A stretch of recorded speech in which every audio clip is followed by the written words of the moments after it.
الحمد لله رب العالمين، والصلاة والسلام على أشرف الأنبياء والمرسلين نبينا محمد وعلى آله وصحبه أجمعين. أما بعد، الرسول صلى الله عليه وسلم مبارك سیرت من بیانو او دا باغی کی تقریبا پینزم بیان یا پینزم درس ده. په آخرنی بیان کې منګه د رسول صلی الله علیه وسلم نسب بیان کړو او دغه شان د رسول صلی الله علیه وسلم خاندان او دغه به موږ تفصیل کړو. رسول صلی الله علیه وسلم پلار دغه نکاح او دغه شان دغوی د خدمت تذکره چې کومې د حاجیانو کړي. به دا خبره موږ بیان کړې وه چې د عبدالمطلب په ژوند کې چې دغه نوم شیبه دی، خپل دغه په ژوند کې یو څو واقعې ډېرې ناشنا راغلي وي. یوه واقعه وه د زمزم د کوی چې هغه موږ ذکر کړې وه او څنګه الله سبحانه وتعالی هغه له دا شرف ورکړو. دویمه واقعه د هغه په ژوند کې راغلې وه د ابرهه تبایی هتیان ولا اصحاب الفیل چې دغه واقعه موږ پرېښودې وه. دې بیان ته په دې ننني بیان کې انشاءالله د اصحاب الفیل واقعه تفصیلا بیانو. ابرهه چې کله اراده وکړه د کعبې د ورانولو او دغه شان د رسول صلی الله علیه وسلم پیدایش په څه طریقه باندې هغه پیدا شوی او په کومه ورځ پیدا شوی او په کومه میاشت کې پیدا شوی، نو د هغې تفصیل به انشاءالله نن کوو که الله سبحانه وتعالی توفیق راکړو. د عبدالمطلب په ژوند کې او دا خبره اوس ریاض ساتي چې عبدالله مړ شو، عبدالمطلب څه دی؟ ژوندی دی. نیکه یې و د رسول الله وسلم دی، لا نه و مړ او وروسته به د مرګ خبره بیا راځي مخې ته. نو د په ژوند کې دویمه چې کومه ناشنا واقعه راغلې وه هغه د اصحاب الفیل واقعه اتیانو واله چې د هغې تذکره په قرآن کې شوې ده. په لږو ایتونو کې ډېره غټه واقعه الله سبحانه وتعالی بیان کړې. ایته سورة الفیل ویل کېږي الم تر کیف فعل ربک باصحاب الفیل. رسول الله صلی الله علیه وسلم هم د دې واقعې تذکره کړې ده. په روایتونو کې دا راغلي، د سیرت او تاریخ په کتابونو کې هم علما بیان کړي ده، د تفسیر په کتابونو کې هم علما بیان کړي. او دا یو غټ نعمت و چې الله سبحانه وتعالی قریش والا ورکړو چې د هغوی نه الله سبحانه وتعالی د هتیان والا واړول. هغه هتیان والا چې هغوی اراده کړې وه چې موږ به کعبه ورانوو، بلکل به ختمو. الله سبحانه وتعالی هغوی ختم کړو، حالانکه هغوی په هغه وخت کې نصرانیان وو. دا ناشنا خبره لکه دا ابرهه چې دی په کوم دین باندې و؟ د نصرانیت په دین باندې و. او د مکې مشرکین په کوم دین باندې دي؟ په شرک باندې دي. نو نصرانیان غوره دي که د مشرکان؟ نصرانیان غوره دي. الله سبحانه وتعالی چې د دې کعبې د حفاظت کړی نو دې کې دا خبره پرته ده او د دې واقعې نه دا خبره راوځي چې ای قریش والو، منګه دا مرسته په دې نه ده کړې چې تاسو غورئ د حبشې والا نه، بلکې الله سبحانه وتعالی چې د حبشې والا تباه کړي دي د ابرهه او د هغه لښکر، نو دا د دې دپاره چې الله سبحانه وتعالی د دې کور عزت او تعظیم ښه ډېری. اصل خبره دا وه. دویمه ده چې یو انسان پیدا کېدو والا دی چې هغه به اخرنی پیغمبري خاتم الانبیا وي، ځکه دا غټ انسان پیدا کېدو والا دی او په دغه کال باندې دا واقعه راغله. نو دې کې د قریش څه خاصیت نشته، بلکې ټوله خبره د الله سبحانه وتعالی د کور ده. الله سبحانه وتعالی د خپل کور حفاظت کوي، د هغې تعظیم او عزت د خلکو په سترګو کې ښه ډېره و، بل دا چې رسول سم پیدا کېدو والی. نو دا واقعه بعضو کتابونو کې تفصیلا ده، بعضو کې مختصر ده، او موږ به انشاءالله غونډه او لنډه بیانو. قصه د اصحاب الفیل هغه داسې ده، که تاسو ته یادي نو ما مخکې دا خبره تاسو ته بیانه کړې وه. په هغه وخت کې کله چې موږ دا خبره کوله چې څنګه د یهودیت چې دی نو د عربو ته دننه راغلی، نو د هغې یو وجه دا وه چې ذو نواس باچا دی یا مشرک یا یهودی و،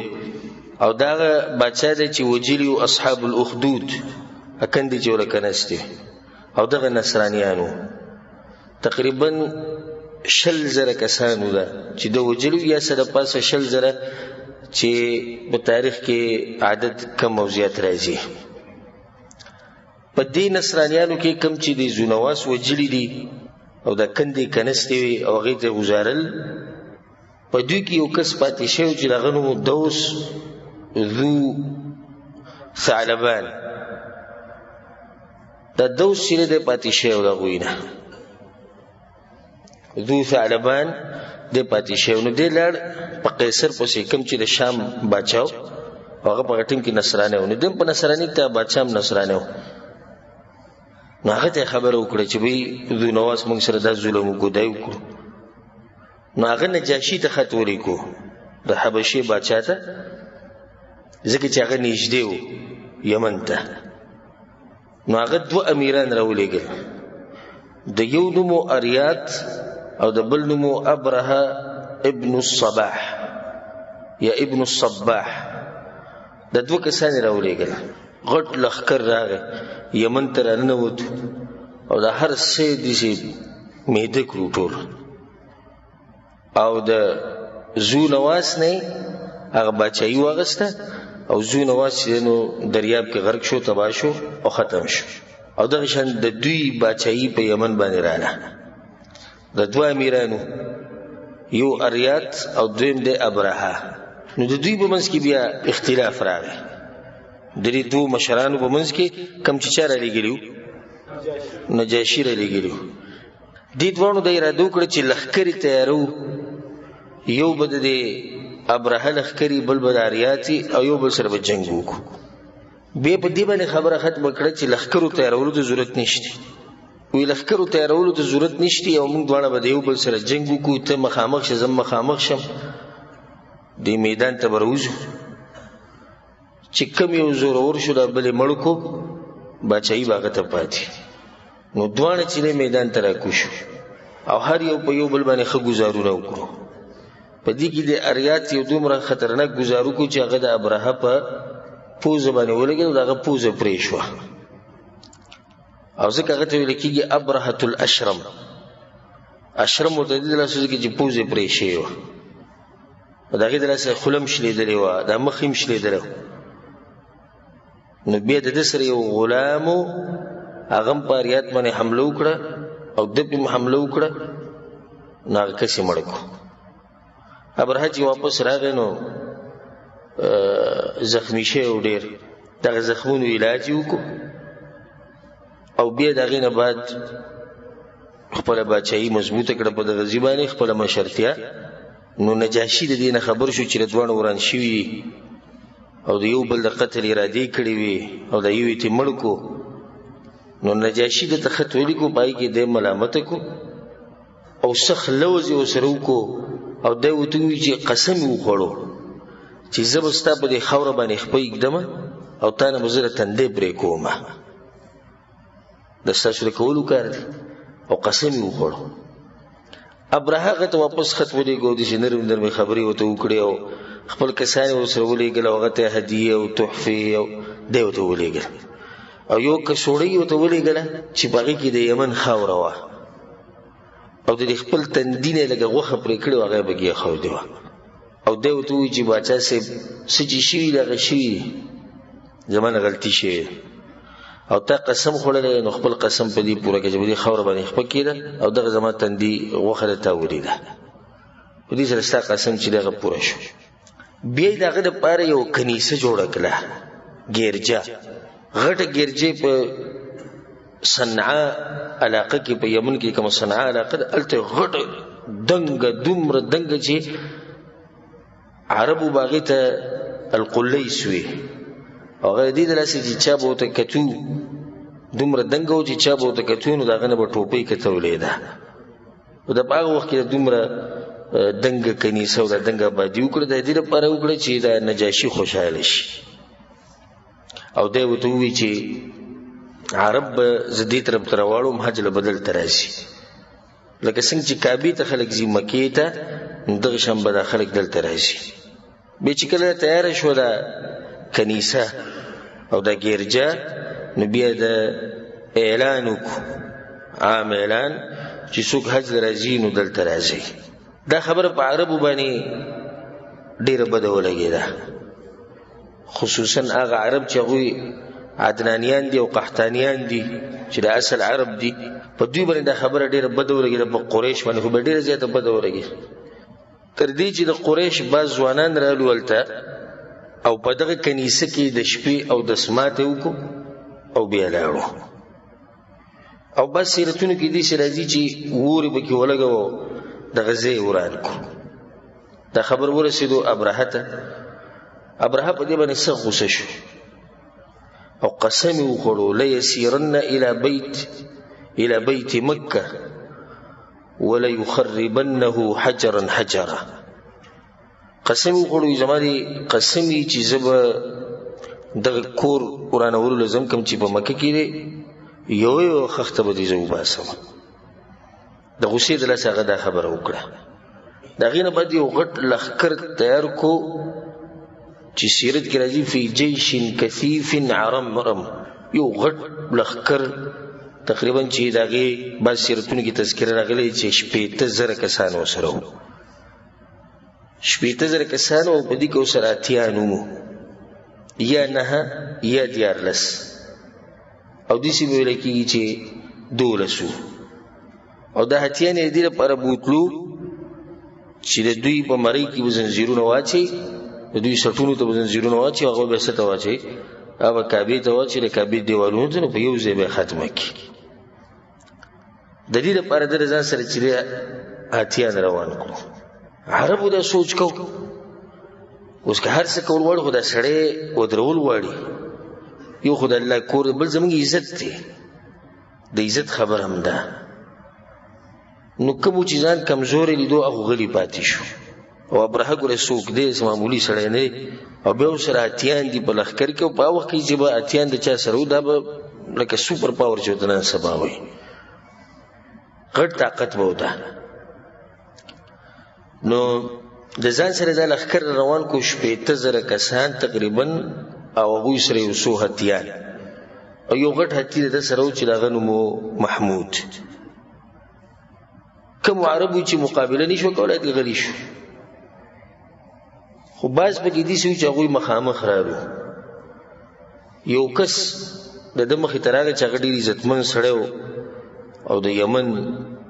د علاقې او د یمن د بچایانو نه پاتې شو چې هغه ته ویل کېږي ذو نفر او هغه د خپل قوم راجم کو ټول وروته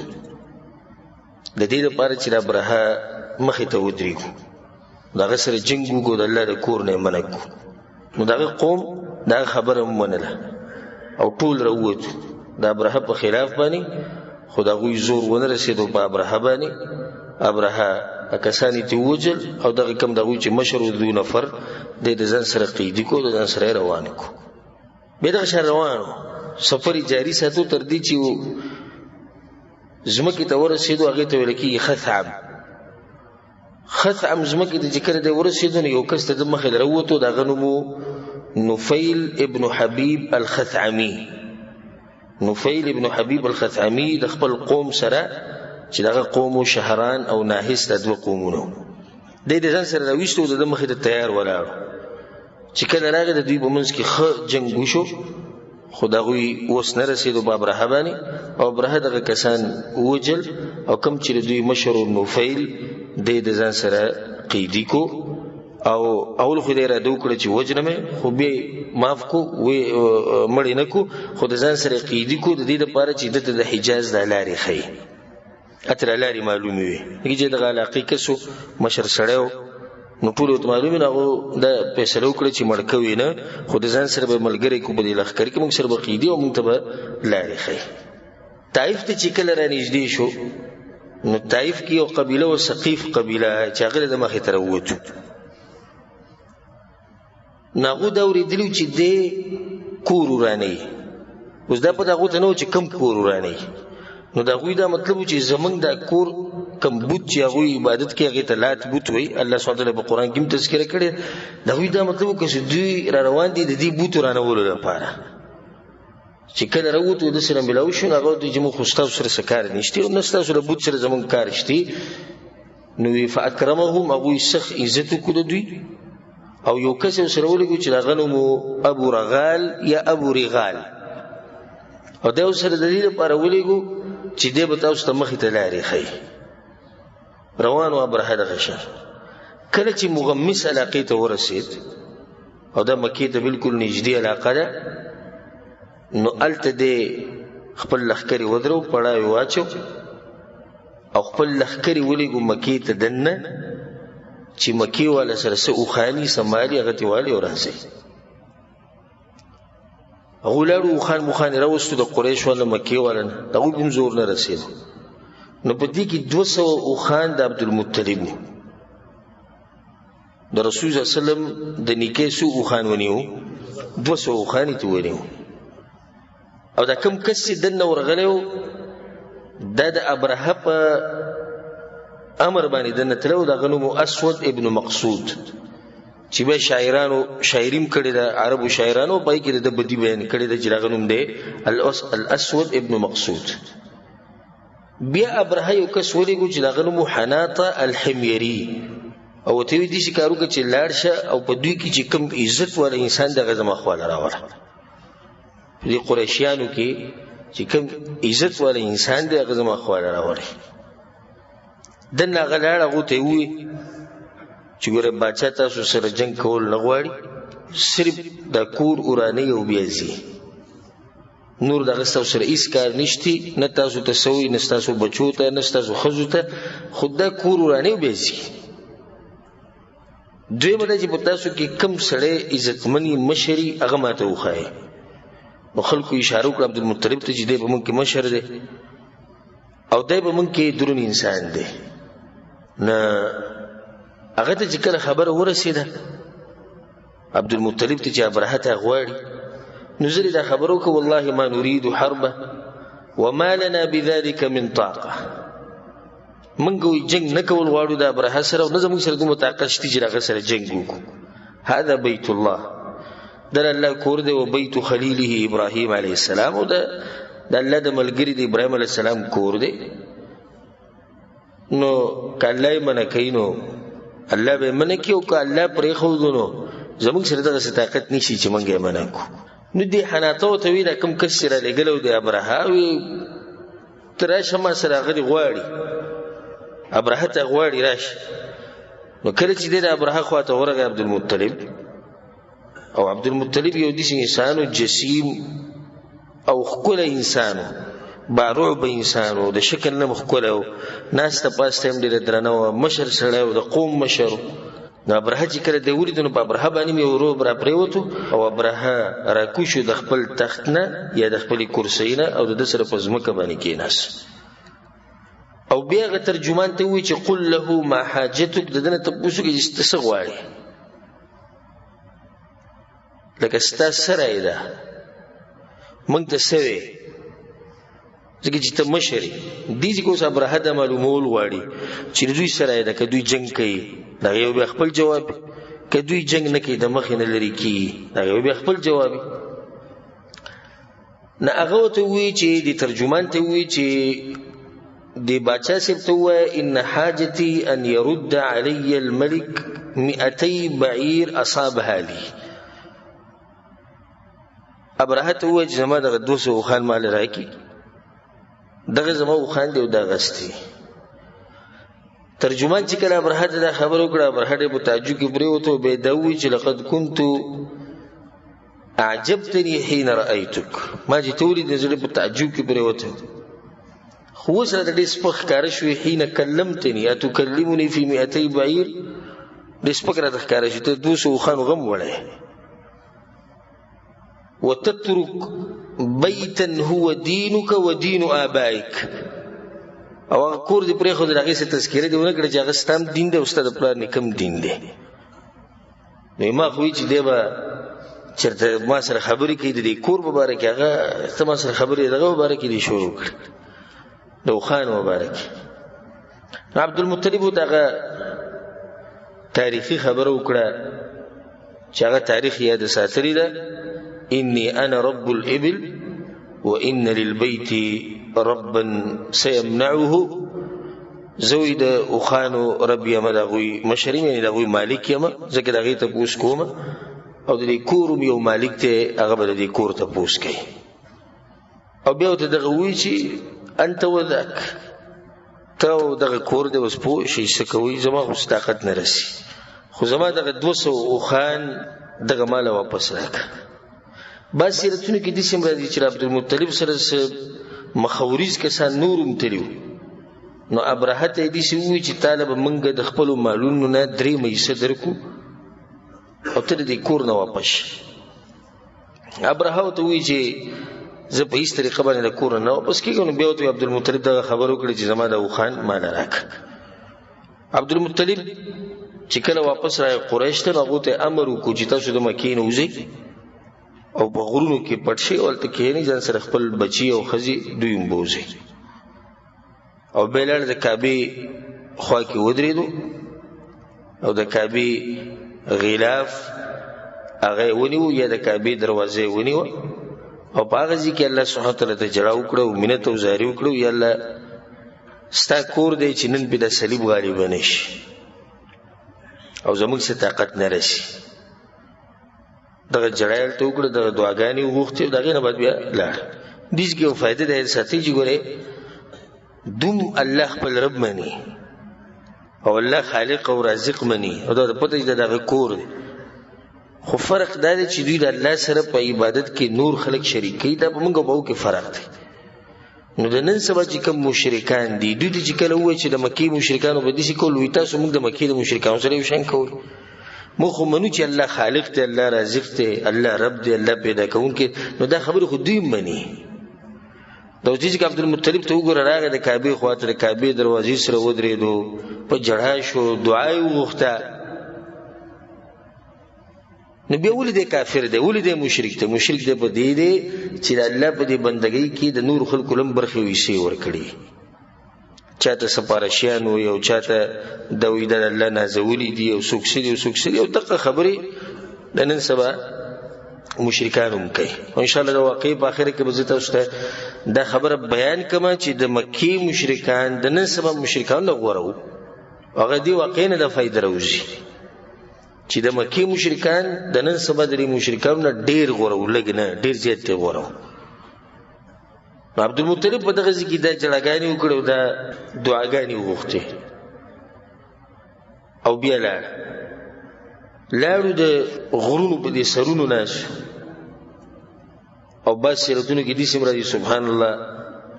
وی دوی 100 اوښان د الله د کور سره خوا کې پرېښودو او هغې ته هغه میلونه په غاړه کړي وو کله چې اوښ بوزي یا څاروی بوزي د الله دپاره او د کعبې په خوا کې حلالې نو هغې ته به په غاړه کې څه شی اچو امیل به ورته څه شی به ورته واچو نښه چې څوک ورته څه ونه وایي نو دې له به چا لاس نه شو وړلی نو دې مشرکانو داسې چلو کو عبدالمطلب دلې چې 100 اوښانې د کعبې بلې خوا کې پرېښودو دی د الله دپاره پرېښودو او هغو ته یې د نښې مو واچولې د دې دپاره که چېرته د ابرهه په لښکر کې څوک په دوی باندې حمله وکړي نو چې الله یې تباه کړي ځکه چې هغو دا وایي چې څوک داسې څاروو ته څه وایي نو الله یې تباه کوي نو د هغې دپاره 100 اوښان د کعبې په دې خوا کې پرېښودو چپ چاپې راوګرځېدو راګرځېدو چې دوی کې څوک دوی ته څه ووایي نو الله سبحانه وتعالی پرې عذاب راولي سحر بیا ابرهه ځان تیار کو چې هغه دې مکې ته ننوځي او خپل هتي هغه تیار کو چې د هغه نوم محمود د مینا او د مزدلفې په دې منځ کې په دغه ځای کې د هتي دوی مخامخ کو د کعبې ته نو په دغه ټیم کې نفیل ابن حبیب راغی. دی نفیل دا چلو کو چې د دې هاتي په دې غوږ کې دا خبره وکړه وی کېنه. دوی دا خبره د دې هاتي په دې غوږ کې وکړه او د هغې نه بعد به نفیل لاړ او د غرونو د بره وختو. چې څنګه دا خبره وکړه سبحان الله هغه هاتي کېناستو او دوی پې څه کوشش وکړو چې دا هاتي پاسې خو هاتي نه پاسېدو او چې کله به د هغه مخه یمن ته کړه یا به پاسېدو روان بشو. چې مخه به کعبې ته کړه کېناست، شام طرف ته به کو روان بشو چې کعبې ته بیا به کېناست. تر دې چې سیرت کې راځي چې په اوسپنو باندې دغه د سر وو چې دی روان شي خو هاتي د سر د خپل زینه ړقېدوم نه. دوی په دغه حال کې و چې الله سبحانه وتعالی په دوی باندې مارغان راولېږل. الم تر کیف فعل ربک باصحاب الفیل الم یجعل کیدهم فی تضلیل وارسل علیهم طیرا ابابیل. دا داسې مارغانو چې د هر یو سره درې کاڼي وو، دوه په دې خپلو پنجو کې نیولي او یو به ورسره په دې مکوخه کې یا په دې خوله کې وه او دا به په دوی باندې راګوزارل چې په کم یو باندې به ولګېدو یا خو به په ځي باندې مړ کېدو او یا به ریجېدو. د دوی کې به یو کېده، یا به مړ کېدو یا به ریجېدو. نو په دغه کې دوی چغې کړې وي نفیل چېرته لاړ؟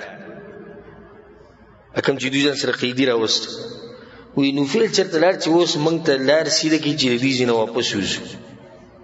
او نفیل د غره په څوکه کې ناست دی او سره قریش ناستی، د حجاز عرب ټول ناستی او دې ناشنا واقعي ته ګوري چې الله سبحانه وتعالی څنګه یو قوم تباه کوي. بس دا به ناشنا منظر او ناشنا حالات به چې دوی په خپلو سترګو باندې ویني چې الله سبحانه وتعالی ابرهه او د هغه لښکر هغه څنګه تباه کوي. په هغه ټیم کې بیا د نفیل شعرونه ویلي ډېر مزدار زه هغه ټول نه ځمه خو په آخره کې بګې داسې وي فکل القوم تسأل عن نفیل کأن علی للحبشان دینه. وی هر سړی تپوس کوي د نفیل په باره کې ته به وایي چې د حبشیانو چې ته په ما باندې قرض پاتې دی ځکه زما تپوس کوي. هغو خو ته ضرورت و چې دی اوس موږ ته الله رسیده کړي. همدغه حالاتو په دوی باندې د مارغانو د کاڼي راورول او دوی منډې کړې او د خپل هتیان او د هر څه ځان سره واپس روان کړو. نو بعض خو ما ووایي چې په دې ځي باندې بلکل ریزه شو او بعض داسې وو چې هغوی به رو ریجېدو رو به خاورې کېدو. ابراهیم په دې کاڼ باندې لګېدلی و او هغه سیرت کې راځي چې هغه رو ریجېدو په ځي باندې نه دی مړ شوی. وایي چې کله واپس صنعا ته راورسېدو نو د هغه نه چرګوړی ورته کې جوړ شوی و او بیا د سینه وشلېده او د هغې نه د زړه دغه شان بهر ته راووتو. د هغه وخته پورې د ده د جسم نه یو اندام چې دی هغه وړېدو. چې کله واپس خپل ځای ته ورسېدو په ډېر مشکلاتو سره په ډېر تکلیف کې دی واپس ورسېدو. چې څنګه دی ورسېدو نو مثلو فرخ الطائر داسې چرګوړی ورته کې دی جوړ شوی و بلکل راټول شوی و. نو بیا د سینه وشلېده، د سینې چې څنګه وشلېده او د خېټه نو د هغې نه د زړه کلمې د هر څه بهر ته راووتو. نو په هغه ځای کې الله سبحانه وتعالی مردار کو. دا واقعه د عبدالمطلب په ژوند کې راغلی وه او کله چې دا واقعه راله نو د خلکو په نظر کې د کعبې تعظیم او مقام هغه ښه ډېر شو، ښه سیوا شو، یقین یې ښه مضبوط شو چې د الله سبحانه وتعالی کور دی او الله یې حفاظت کوي. په دې واقعه کې یو څو فایدې، اگر که فایدې پکې ډېرې خو یو څو ته اشاره کوو. دا واقعه دې لپاره وه چې الله سبحانه وتعالی د خلکو ته دا راښکاره کړي چې دا زما کور دی، د دې به عزت کوئ، د دې به احترام کوئ. او قریشو د الله سبحانه وتعالی د کور احترام کوو چې هغه د یو څو واقعاتو نه ښکاره کېږي. یو دا چې کله ابرهه کنیسه جوړه کړه په یمن کې نو د دوی نه څه کسان لاړو یا یې وسېځله او یا یې پکې اودس ماتی وکړو. د هغوی نور څه اوس نه رسېدو خو دا طاقت یې و نو دغه یې وکړو. او نن سبا چې کوم مشرکان دي بیا زموږ په دې ملک کې زه تر خپل ملک خبره کومه د دوی سره د کعبې دومره احترام نشتی لکه څومره چې لکه څومره احترام چې دوی د قبرونو کوي او د درګاهونو کوي او د دې خاورو د ډیری کوي. ښه باقاعده په بعضو علاقو کې د قبرونو طواف کیږي او حج پکې هم کیږي. ښه د زمزم اوبه یې وله جوړې کړي او ښه جمرات پکې شتي چې هغه ویډیوګانې نن سبا په انټرنیټ باندې چلیږي راچلیږي او هر سړی لیدلي یې. و دغه مشرکان ښه دي که دا ښه دي؟ دا چې ښه دي. دا مشرکان قریش والا د دې مشرکانو نه کم چې د نن سبا دي دوی نه غوره دي، ځکه چې دوی خفه کېږي د الله سبحانه وتعالی په کور باندې او دی نه منله چې د الله سبحانه وتعالی کور دی او بل سړی د الله کور جوړوي. نو دې قبر پرستو او دې صوفیانو ښه باقاعده د قبرونو طوافونه او حجونه او عمرې ته شروع کړي دي او غیرت یې په زړه کې نه راځي. چې کله درته ووایي چې د مکې په مشرکانو باندې الله دې سیرت کړی دی به سور شي شین شي ته وایي لکه زه د مکې د مشرکانو په شان یم. ته د هغو په شان نه یې، ته د هغوی نه بدتر یې. دا جواب وله ورکوه. هغوی ستا نه غوره وو. دا کوم شرک چې نن سبا کېږي دا د مکې مشرکانو هم نه دی کړی. د ذکر عبادت پکې کېږي، د سړي د ذکر داسې چې د ابولهب کړي، ابو جهل چېرته دا چل کړی، د عبدالمطلب دلې چېرته دا چلونه کړي. د زنانه د فرج بندګي پکې کېږي، د شادو بندګي کېږي، د میږي بندګي کېږي، د منګک بندګي کېږي. یو لغړ سړی ناسي لیونی دغه بندګي کېږي. نو د دوی نه دغه خلک غوره دي، دغه خو هېڅ شک نشته. داسې حالات به ته ویني، واقعي به ویني چې انسان حیران شي چې د دوی دماغ ګوره کوم ځای ته تللي. یو سړی به لغړ توغړ ناسي لکه څنګه چې الله د مور د خېټې نه راویستی دغه شان، او زنانه یې خواله راځي او ماشومانان یې خواله راځي او د ده نه غواړي ما له بچي راکړه او څوک ورته وایي زما باندې چا جادو کړی دی او څوک وایي زه بیماره یم او څوک څو خلک وایي د ده په باره کې خبرې مه کوه ګنې تباه به برباد بشي. نو دا کار هغوی هم نه دی کړی، دا کار هغوی هم نه دی کړی. دا کوم کار چې د نن سبا دا مشرکان کوي، هغوی د الله سبحانه وتعالی د کور ډېر تعظیم کوه. بل دا چې هغوی چې د چا بندګي کوله د کومو بوتانو، نو هغه خو به یا د نیک سړي په نوم باندې و، لکه د پیغمبرانو په نوم به، یا به د ملایکو په نوم، یا د یو داسې سړي په نوم چې هغه به نیک انسان او نیک تاریخ به و د هغه، او یا به د ګټې د ونې بندګي به یې کوله چې هغې چېرته ګناه نه ده کړې. او زمونږ هغه به پراته یو پلید شي ته چې هغه له خپله کلمه ویل نه ورځي، هغه ته دا نه ده پته چې کلمه به څه وي، د کلمې څه مطلب دی. او دوی ته پراته دی او په خپله مني چې زمونږ پیر صاحب چې دی مونځ اودس نه کوي، دی د عقیدې نه دی خبر، چرس مرس ښه په درګاه کې داسې دب کشکي چې تپوس یې مه کوه، او بیا ورته هم دوی پراته. الله سبحانه وتعالی زموږ په حال باندې رحم وکړي. دغه شان په دې واقعي کې دا فایده د رسول صلی الله علیه وسلم عزت الله راښکاره کړو چې صبر یو غټ انسان پیدا کېدو والی. کم رب چې د دې کور رب دی، هم دغه رب به دا پیغمبر درلیږي. په دې کې دې واقعي ته اشاره، ځکه چې رسول صلی الله علیه وسلم د دې واقعې نه 50 ورځې وروسته یا 55 ورځې وروسته پیدا شوی. نو دا یې ساتي ځان سره. رسول صلی الله علیه وسلم په عام الفیل کې پیدا شوی. د عام الفیل هغه کال چې د هتیانو والا واقعه نه پېښه شوې وه، او د دې واقعې نه څو ورځې بعد پیدا شوی دی، 50 یا 55. بس سیرتونه له 50 ذکر کې، بس 55 معمولی اختلاف دی. د هغې نه بعد رسول صلی پیدا شوی دی. دلیل دی په دې باندې چې دا واقعا د دې دپاره شوی ده. دغه شان په دې کې دا فایده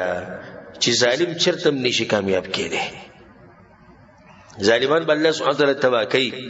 الله سبحانه وتعالی په قرآن کې وایي وَكَذَلِكَ أَخْذُ رَبِّكَ إِذَا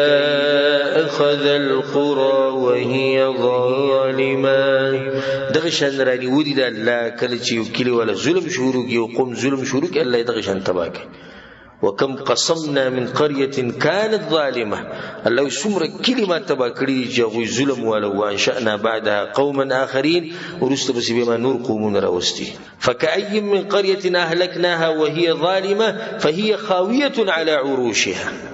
الله وی کم کلی چې ظلم کړی دی کم قوم چې ظلم کړی دی لار شي کورونه ویني کورونه ټول اوریدلي په چتونو باندې پراته دي وبئر معطلة وقصر مشيد الله وی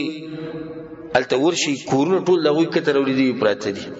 دغه غ محلونه او غ بنگلي غ خالی به ویني او کویان چې دغه شړ شوی دي وچ شوی دي سومالته نشته الله سبحانه وتعالى چرته ظالم نه پریده یو ټیمه پوری کوو خو لور کې دغه جدا مسله ده خو چې راویني چې نو به سم رانیش نه ده بدی کې فائدہ بل فائدہ غدا چې نن سبا قسم خبرې کیږي د دې مبارک ملک مبارکي د بلد الحرمین مبارکي چې دا دیسی شو دوبه خراب شي او دا به دیسی شي او دغه پلاني ملک والا برای شي او هغه به دا چلوږي هغه به دغه چلوږي د ستا ایمان دی او زمونږ د ایمان دی کم رب چې هغه وخت کې د کور حفاظت کړو او اتیان ورې تبا کړو هغه رب وسوم ژوندې دی او همیشه به ژوندې هغه رب د خپل کور د رسول سم د خار او د دې موحدینو حفاظت کوي دا د کمزوري ایمانونو ولا خبري بس پلانې ملک به عملو کی او پلانې براشي او ملک به تباشي او ملک به دیسي شو کمزې کې چې حرمین دي مکه او مدینه ان شاء الله هغه علاقه به چرته نه خرابي او الله سبحانه وتعالى به د حفاظت کوي او د الله د حفاظت نه بعد به د مسلمانانو ویني پاغي باندې بیا قربان دي او په دې باندې موږ الله غوا کو چې د حرمینو لپاره مخفل مور پلارم قربانو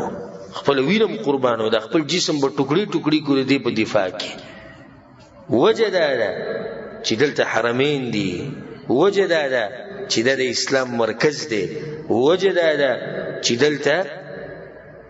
موحدین خلق پاتې کیږي وجه دا ده چې دې ملک د الله د توفیق نه بعد هر زیته دین رسول دی دین په کارونو کې مرسته کړې ده وسته دومره په اسانه باندې وای چې دا به خراب شو خان دی وسرم الله به خیال ساتي دلته زموږ د رب کور دی دلته زموږ د پیغمبر صلی الله علیه وسلم خار دی دلته هغه قبر دی دلته صحابه کرامو ژوند تیر کړي دلته د توحید رڼا راښکاره شوې ده دلته د رسول الله صلی الله علیه وسلم د رسالت رڼا راښکاره شوې ده د ملک په هر ځکه جماعتونه جوړ کړي د ملک په هر ځکه قرانونه خوره کړي د ملک په هر ځکه د علماو سره مرستي کړي د ملک په هر ځکه د غریبانو سره منډي والي څنګه دوه مزر خرابي معمولی خبره کچه درایشي دغه نبی مونږه هغه دشمنان چې په ټي وي باندې سوي په خبرونو کې سوي مونږ بس دغه کار کوو په فیسبوک کې به شیر کوي حالات ډیر خطرناک دي شیر حالت خطرناک دي وي اچي به خبر شي دا خبر چې ته يهودي جوړ کړي یا دا خبر چې ته شیعه جوړ کړي صرف د مسلمانان یری صرف د مسلمانان خرابوي ابو العلماء یو مسره پاکستان علماء پنجاب او چې دا به سکیږي او حالات خو دي چې موت یې مې د تاسو ته دي ځخکاری زه په سعودي عرب کې دنه ناسم دومره امن او امان دي چې تاسو ما کوه دغه چې تاسو د خبرونو مې غلي شي د ټیویان بن کې د فیسبوک بن کې چې خیر خیریت دې کنه لري الله سبحانه وتعالى مسلمانان دومره زر نه ځای کوي دومره زر زموږ د خپل رب نه یقین ختم شي د اوسه پوری ساتره مخ کې به ساتي ان شاء الله او همیشه به دې ځمکه باندې امن او اماني د حرمینو برکت ته او د حرمینو دراس او د خپل مرکز د پاره په زړونو کې غیرت را پیدا کړي زموږ مرکز دی ګوره د مسلمانانو سنیانو مرکز حکم یو دی هغه د سعودي عرب دی الله سبحانه وتعالى د دې ملک حفاظت وکي او الله سبحانه وتعالى چې څوک د دې ملک د لپاره بد اراده لري الله سبحانه وتعالى په خپل اراده کې د سې ناکامه کې لکه څنګه چې ابرها او دغه لخر ناکام کړي وو دا غیر بعد بیا رجو د رسول الله صلی الله علیه وسلم پیدایش له رسول صلی الله علیه وسلم د دې واقعینا 50 ورځې بعد یا 50 ورځې بعد پیدا شوه د یوم الاثنين ورځوا یوم الاثنين کوم ورځ ته وي د پیر ورځوا یا د ګل ورځوا او د سحر ټیمو چې الله سبحانه وتعالى درنا دی دنیا ته راولېګره او په دغه وخت کې د کسرا باچا نوشروان نوم چې و دغه سلويخ کال د باچایي شیو او دغه ورځ د میلادي تاریخ مطابق د اپریل میاشت وه 20 اپریل او 1501 کالو میلادي تاریخ انګریزي تاریخ چې ته موږ وایو 1501 او میاشت کومه وه اپریل او ورځ چې دی نو هغه یا شلمه وه او یا 20مه ورځ وه او د عربي تاریخ چې کوم دی په دې کې د سیرت والا اختلاف دی په دې کې زه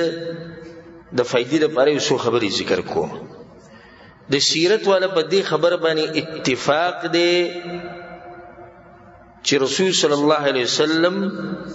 په دغه کال پیدا شوی دی په کوم کال چې د هاتیان والا واقعه را پیښه شوې ده او د دې نه مخکې که یو سړی دا وایي دا تپوس وکړي چې څنګه د رسول صلی الله علیه وسلم په تاریخ پیدایش کې اختلاف دی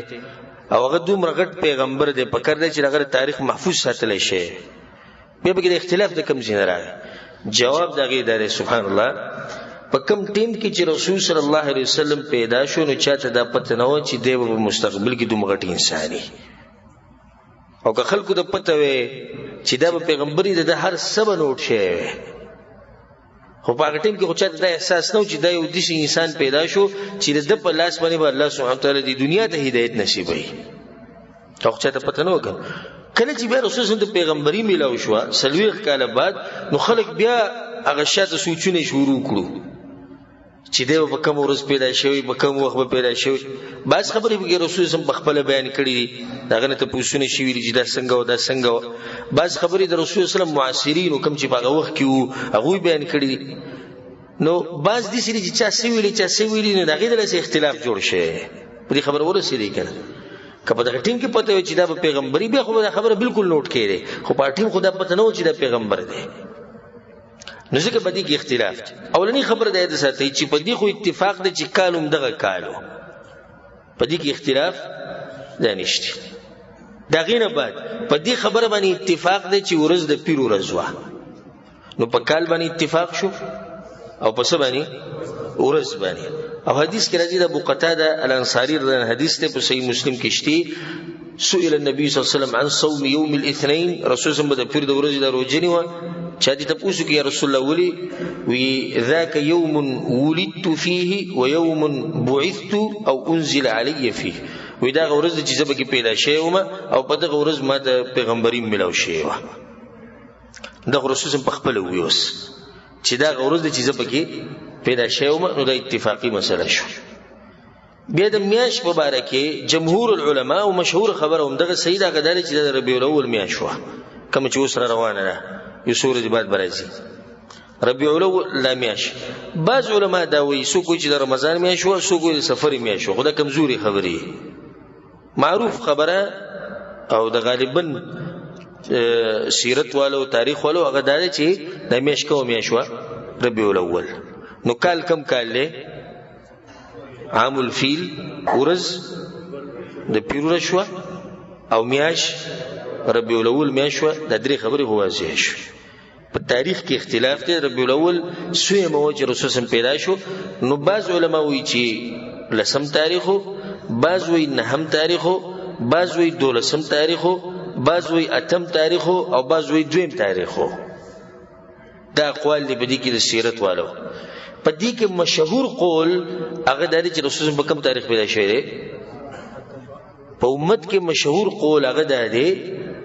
چې په 12 ربیع الاول باندې رسول پیدا شوی او د دلایلو په رڼا کې مضبوط قول دا دی چې رسول صلی الله علیه وسلم په 9 ربیع الاول پیدا شوی او د هغې وجه دا ده یو عالم تیر شوی دی د مصر یو غټ عالم محمود باشا الفلکی چې هغه سره د فلکیاتو د علم او هغه د حساب لګولی دی ټول هغه سره علم د جغرافیې د ریاضیات د فلکیاتو او غټ ابحاث هغه لیکلي دي چې هغه مړ شوی دی په 1885 کال کې هغه د حساب لګولی دی ټول لکه جغرافیې په نظر سره بیا د فلکیاتو په نظر سره دا ټول حساب چې هغه لګولی دی نو هغه وایي دغه میاشت چې ده دا بالکل د ربیع الاول میاشت ثابتېږي او انګریزي میاشت اپریل راځي او کال 1501 راځي میلادي او هجري کال هم دغه راځي په کم کال چې اتیان ولا واقعه را پېښه شوې ده میاشت ربیع الاول راځي او ورځ نهم راځي اجي کوم حساب کړي او به نور علما هم دې له ترجیح ورکړي ده زما خپل ځاني زړه په دې باندې مطمئن دی والعلم عند الله چې رسول صلی الله علیه وسلم هغه پر ربیع الاول کې په کوم ورځ پیدا شوی دی په نهم ورځ پیدا شوی په نهم تاریخ رسول صلی الله علیه وسلم د ربیع الاول په میاشت کې په نهم تاریخ پیدا شوی او د پیر په ورځ په دې کې اختلاف نشته په ورځ کې چې د پیر ورځ دا غیر وخت په دې باندې اتفاق دی چې رسول صلی الله علیه وسلم په کوم ورځ مړل ورځ کوم ورځ د پیر ورځ ور په پیر باندې پیدا شوی په پیر باندې مړ شوی او په دې باندې اتفاق دی چې یو لسم کالو د هجری ان شاء الله د وفات تفصیل خو په اخره کې راځي چې کله موږ د سیرت پوره کوو الله سبحانه موږ له توفیق راکړي چې ورسو نو په دې باندې اتفاق شو او په دې باندې هم اتفاق ته د جمهور العلماء دا مذهب دی چې رسول الله صلی الله علیه وسلم په 12 ربیع الاول باندې وفات شوی نو دا خبره صحیح ده چې رسول الله وفات شوی ربیع الاول په میاشت کې دی او د پیر ورځ او تاریخ سو 12 تاریخ او کال سویمو یو لسم د هجری د پیدایش تاریخ مضبوط قول هغه نه هم نه نبی دا کم خلق چې لګیا دی او د رسول صلی الله علیه وسلم د پیدایش په ورځ باندې د اخترونه مناوي د دوی نه د تاسو کول غواړي چې تاسو په مرګ باندې خوشاله یې که په پیدایش باندې خوشاله یې دا تاسو کول غواړي کنه ځکه چې دا خو یقیني دی چې په دې ورځ مړل او دا شکی دی چې په دې ورځ باندې پیدا شوی دی نه تاسو څه کوئ خوشحالي کوئ د رسول صلی الله علیه وسلم په پیدایش که خوشحالي کوي د رسول الله صلی الله علیه وسلم په مرګ باندې دا یو بدعت ته بدعت الاحتفال بمولد النبي صلی الله علیه وسلم او په دې باندې زما یو تفصیلی بیان دی هغه ووري به کې ما ټول تفصیل بیان کړی خو مختصر ده او د ورځې مر رواني دي نو دا په ډیر خو وخت کې د موضوع مخې ته رااله ربیع الاول لمه شروع کېدو ولا او درزه بلګي خلک ځان تیاری لګي کیکونه او وې دومره تنه او دومره کیلو کیک پخښې دی وي د رسول صلی الله د پیدایش په خوشحالي کې او خلک د لوګي نه مړ شو دا اختر چې هغه اختر دی په هغه ورځ چې کوم ورځ رسول صلی الله پیدا شوی د اختر په شریعت کې نشته په شریعت کې دوه اخترونه دي یو ته عید الاضحى ویل کیږي او بل ته عید الفطر ویل کیږي عید الاضحى او عید الفطر درې اختر په شریعت کې نشته او عبادت چې کوم دي کنه عبادت دا په دلیل سره کې او رسول الله صلی الله علیه وسلم دا خبره واضح کړې ده چې دی عبادت دلیل نه نو دا عبادت مردود ده بدعت رسول صلی الله علیه وسلم دا خبره کړې ده په صحیح بخاری کې دا حدیث ته عائشہ رضی الله عنها رسول صلی الله علیه وسلم وی من احدث فی امرنا هذا ما ليس منه فهو رد چا چې زمنګ په دې دین کې د سکارو کو چې په دې کې نه وو نو دا مردود دی اوس دا کم خلک چې دا اختر مناوي یا المنزي هغه دې ته عبادت وای کنه وای ټول ته عبادت وای کنه د ثواب پني ته کې نو چې عبادت وته وای نو اوس به دلیل خې ځکه چې په عادتو کې بدعت جایز دی خو په عبادتو کې بدعت نه دی جایز ولې ځکه چې عبادتو لپاره دلیل پکار دی بل خبره ده قرآن کې خو نشتی په حدیثونو کې نشتی صحابه کرام هم دا کار نه کړي او پر رسول صلی الله علیه وسلم باندې د زمکه په دې مخ باندې د پیغمبرانو نه بعد چې څوک زیات مين دي هغه څوک دي هغه د صحابه کرام دي ابو بکر صدیق رضی الله عنه ثابت د عمر بن خطاب نه ثابت د عثمان بن عفان نه ثابت د علي بن ابي طالب رضی الله عنه ثابت نو چې هغه دا کار نه کړي مو ته څنګه کو به دا کم خلک چې دا چې وی چې سلور امامان کته او سلور امامان بره دي سلور امامان هم د نه ثابت چې هغه دا کار کړي د دین چې څومره مشران تیر شوی دي سلف صالحین په خیر القرون کې هغه خلک چې رسول الله صفات کړي وي غوړه خلک هغه دي چې زماني ولدي او بیا په دوی پسې او بیا په دوی پسې دا خلک چې رسول الله چې غوړه خلک دي په دوی کې د سره ثابت نه دي چې هغه په دې ورځ باندې اختر جوړ کړي نبی د کوم ځای نه دا خبره رااله حالانکه الله سبحانه وتعالى په قرآن کې سوی وما آتاكم الرسول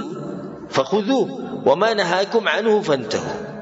پیغمبر چیرته سی ویلي هغه کوي چې سره منه کړي هغه عین منه شي. نو پیغمبر خو په یو ځای کې دانه دی ویلي مونږ ته او نه دا کار کړی دی چې په یوم پیدایش باندې خوشحالي منو کړي. بل خبره دا ډیره د خوشحالي خبره ده د رسول الله د پیدایش کنه دا ډیره د خوشحالي خبره ده چې به کوم ورځ رسول الله پیغمبر شي دا چې پیغمبر شي دا ډیره د خوشحالي ورځ ده. نو بیا په دې ورځ اختر مناوال پکار دي نه هغه لار مضبوطه رانیو پکار دي موږ لا کوم لار چې د رسول الله او صحابه کرام او رسول الله په حدیث کې سوی مشهور حدیث امام ابو داود راوړی علیکم بسنتی وسنت الخلفاء المهدیین الراشدین او زموږ لار مضبوط راونی سي د دې سلور خلفای راشدین لار راونی سي تمسكوا بها وعضوا عليها بالنواجذ مضبوط راونی سي جامع د غاخونه به بند کړي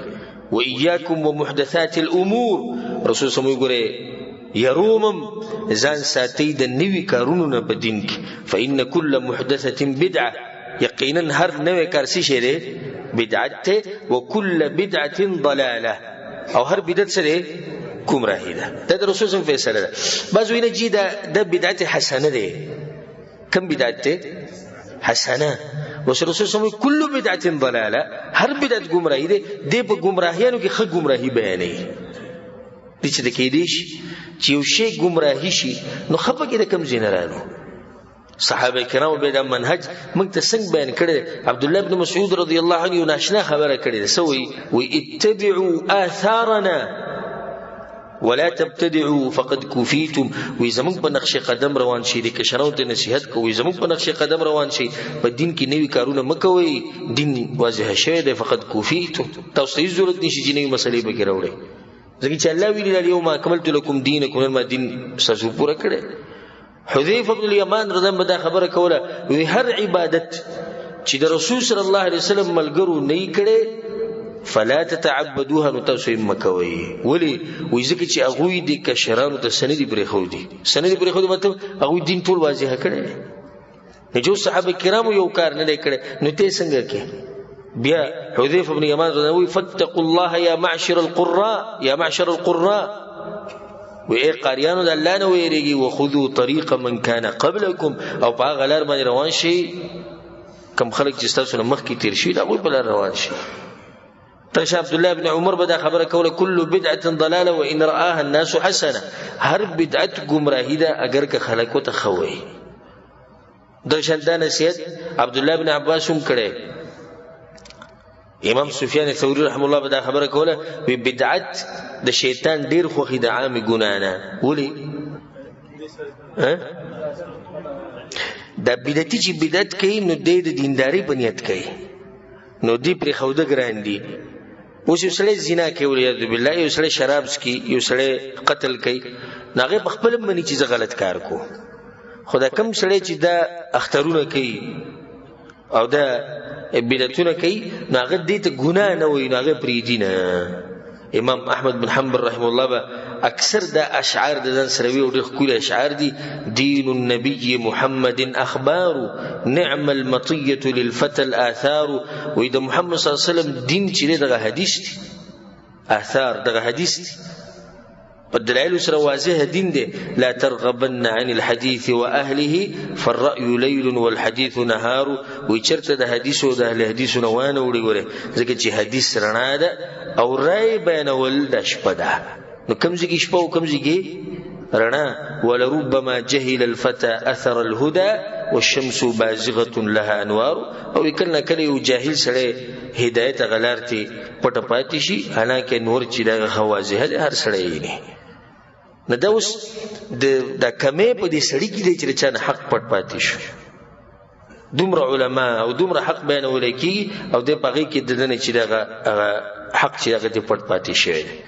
نو مختصر دا تاسو ته موجي تفصیل ما مخ کې کړه مختصر دا چې دا کار بدعت ته او دا په اصل کې د دې لپاره کېږي دا به کې فائدہ اوري چې د شیعاګانو عقاید په کې د نخوري ځکه چې دا کار اولنې چې چا کړی د هغه ته فاطمیین ویل کېږي په سلورم پیړۍ کې یعنی 400 کال بعد دا کار شوی د رسول الله د وفات نه 100 کال بعد 400 کال خلکو نه کړي دا 400 کال چې نه کړي د په گمراهۍ باندې نو د فاطمیین ایجاد کړی د فاطمیین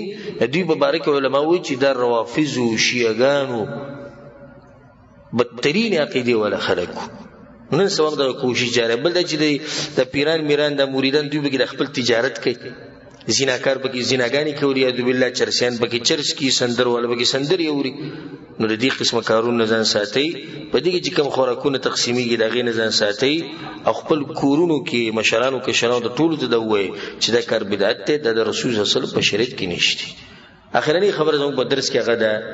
چې د خوازی شو چې رسول الله صلی الله علیه وسلم پیدا شوی په کوم کال کې عام الفیل ورځ د پیر او تاریخ نهم او میاش د ربیع الاول رسول صلی الله علیه وسلم چې کله پیدا شو نو مور دا وی کله چې رسول صلی الله علیه وسلم پیدا شو نو زمانه یو ناشنا رڼا راوته او دا رڼا د لاسه په شام کې چې کومې بنگلې وي او محلونه او الله سبحانه وتعالی رڼا کړو دې سي رڼا الله راويسته د دې زنانه نه او دلیل له پدې او اشاره ده دې ته چې دې سړي د لاسه الله سبحانه وتعالی د دنیا رڼا کوي او دا سړی به خلکو ته عقیده بیانوي دا سړی به خلکو ته الله سبحانه وتعالی غو پیغام رسوي او دې سم ویل کیږي وی کوم وخت چې رسول صلی الله علیه وسلم پیدا شو نو سوارلس برجونه د کسرا د مانی یا دغه د صدارتی محل درولیدو سوارلس برجونه هغه دنګ هغه راولیدو دغه د مانی یا د صدارتی محل په دغه ورځ راولیدو په کوم ورځ چې رسول سم پیدا شو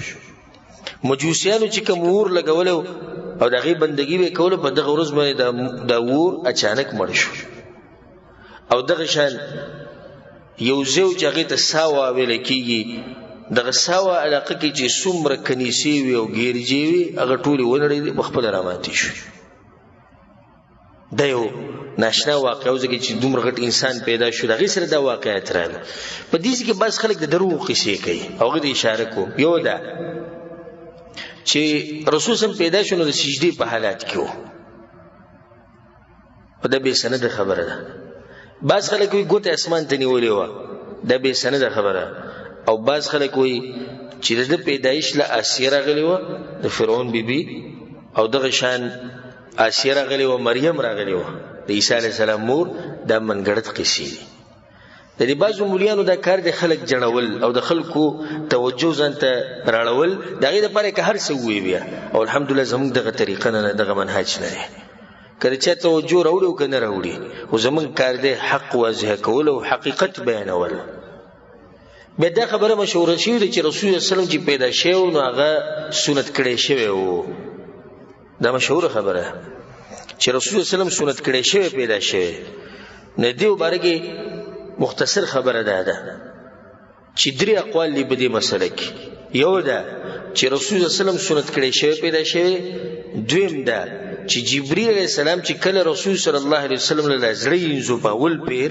زمزم په وب هغه وخت سنت کړي او د رسول سم د زړی انځل زمزم په وب باندې ان شاء الله پر روان درس کې به تفصیل بیانو چې کله رسول سم د چا سره د حلیمه سره او بهر ته لګل امور الته دغه واقع راغلی او ان شاء الله په روان درس کې بیانول کی درېمه خبره ده چې د دې نیکه سنت کړي لکه څنګه چې عام خلک سنت شي په دې درې وانو کې دا خبره به انتها کمزوري ده کوم خلک چې دا وي کوم علما یا کوم سیرت ولوي چې رسول الله سنت کړي شوی پیدا شوی امام ابن القیم رحمه الله د دې خلکو دلایل را جمع کړي دوی به څومره دونه کړي او به دا خبره کړي ده وي په اصل کې یو سړی چې پیدا شي او ماشوم هغه سنت کړي شوی نو دا عیب دی د صفت نه دی دا خبره یې ساتي او به پاغه باندې د عربو د جاهلیت د زماني بعض اشعار راوړي دي چې یو شاعر په یو سړی پورې خان دي دغه بدی بیانې نو بای کوله دا بدیم بیان کړي دا وې د چې پیدا شوی نو د سو سنت کړي شوی نو د صفت نه چې موږ بیان کو د رسول سم د پاره او کبل پر رسول صلی الله علیه وسلم دې پیدا شوی نو د رسول سم پورې خاص بیان نه ده اول خو خبر به سند ده خو موږ کبل پر دې شوی نو دا خاص نه ده ځکه چې وس هم دې خلک شتي زمونږ په دې وخت کې چې هغه دې مشومان پیدا شوی دي او سنت کړي شوی دي دا خو بیا خاص نشو رسول سم پوری نه دا خبره به سند ده. دویمه خبره چې جبرئیل علیه السلام سنت کړي دې خبره مضبوط سند نشته. واقعي چې څومره راغلي چې جبرئیل لاغه او د رسول سم زړه ویجو زمزم په وبو باندې د غزي پوری قصه ده. مخ ته بګی دا نشته کوم چې با سند دي چې به هغه سنت کو ده بګی نشته. نو صحیح خبره کومه پاتې شو چې نیکه سنت کړي دا صحیح خبره ده چې خپل نیکه سنت کړي څنګه چې عام خلک به سنت کول. کله چې دې پیدا شو نو دې مور ډاری کولې کو بخپل نیکه پسې یعنی د دې رسول سم په نیکه پسې چې عبد المطلب دی او زیر او ورکوي نو سې دي شه هغه د خوشالۍ نه بسرو ګوخ کړاله ځکه چې زوی ترې شو زوی مړ شو کنه عبد الله او نو سې هم دي شي لکه زوی د زوی ځکه چې دا ماغه نسب د ماغه وینه او به چې خصوصا کله د زوی نه نبی د سړي په دغه نوسو باندې بالکل دغه زوی مینه ماتي نو د ځان سره واغستو خولي کو او کعبه ته دنه ویوړو او بس خلک دا خبره کوي رسول الله کعبه کې دنه پیدا شوی دم به سند خبره کعبه ته دنه ویوړو د الله شکر ادا کو او به بهر تر وېستو نوم ولکه خودو محمد او دا نوم په عربو کې ومنه خو الله سبحانه وتعالى په ځل کې دا واچوله دا ناشنا نوم ولکه خود محمد او په ومه ورځي سنت کو دغه سند ولا خبره ده. اخرنی خبره هغه ده اولنی زنانه چې رسول صلی الله علیه وسلم د مور نه بعد ته ور کړی دی هغه ثویبه ده او ثویبه ده د ابو لهب سوا د ابو لهب وینځوا او د دې یو زوی دغه نو مسروح نو په دغه ورځ کې د ثویبه مسروح لپی ور کول نو رسول الله صلی الله علیه وسلم پی ور کړو او د رسول صلی الله علیه وسلم مخ کې د ثویبه حمزه لم پی ور کړیو او دغه شان ابو سلمہ لم پی ور کړو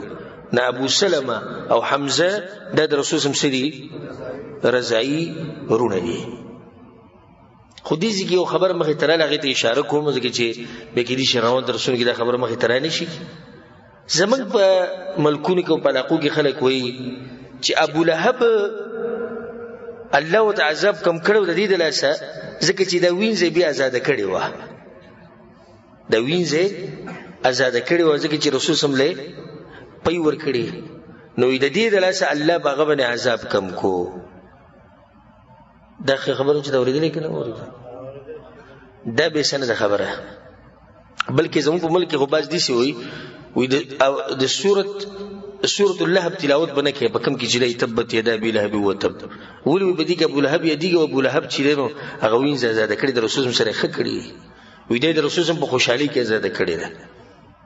نو مختصر دا خبره یاد ساتئ دغه واقعا دا کوم چې بیان شوی ده چې عباس رضی الله عنه په خوب کې ابو لهب ولیدو په ډیر بد حال باندې ولیدو نو تپوسی تو کوئی سدی حل نه غوي چې ډیر بد حال یم الا د دې دلاس چې غفوی بم آزاد کړي ونه دغه دلاس سره تلک عذاب کم شوی واقع دي سیده دا واقعا مرسل له سندن دا متصل نه له یو کمزورتیا خو بدی کې ده بدی کې راوی دی عروه او عروه دا مرسل ذکر کړي نو عروه نه بعد چې کوم راوی دی هغه د عروه سره ملو شوی نه دویمه خبره ده چې عباس رنه خوب لیدل او په خوب باندې دې قصې نه ثابتي نو خوبونو له اعتبار نشته تر دې چې علماو دا خبره لیکلي ده لکه امام نووي چې یو سړی دی د شپې خوب ولیدو چې سبا روزه ده لکه خلک وتري د سپومې کټوله او دې کس خوب ولیدو په خوب کې د رسول صلی الله علیه وسلم راغی او هغه ورته وی چې سبا څه ده روزه ده نو روزه به ها ان رسول صلی الله خوب باندې پریدو ها خوب له اعتبار نشته نو چې رسول صلی الله خوب کې راشي او هغه وی چې روزه ده دا نه منل کی نه ابو لهب راشي وی زمان عذاب کم شه دا منل کی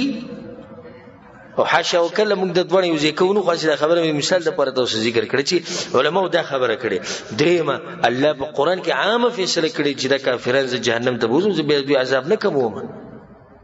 نو دا خبره د قرانو خلاف ده. هر چې ابو طالب دې دغه مبارک خو با سند روایت موجود دي چې ان شاء الله روان درسونه کې برایش دا خبره واضحه شو دې سره به چې د خپل درسونو اختتام ته ورسو ان شاء الله پر روان درس کې به دا دغه ځینې شروع کو چې بیا د رسول صلی الله علیه وسلم مور رسول الله سلام په وړوکوالي کې بهر ته ورېږو د دې لپاره چې دلته جبه زده کې او هلته مضبوط شي ان شاء الله بیا به تفاصیل په خپل ځبانه کو الله سبحانه وتعالى موږ له توفیق راکړي د قران او حدیث ته زده کړي او الله سبحانه وتعالى زموږ ملاقات د رسول صلی الله علیه وسلم سره په جنت الفردوس کې وکړي او الله سبحانه وتعالى د مسلمانانو د ملکونو حفاظت وکړي خصوصا د سعودي عرب د پاکستان او افغانستان الله سبحانه وتعالى د دوی خاص حفاظت وکړي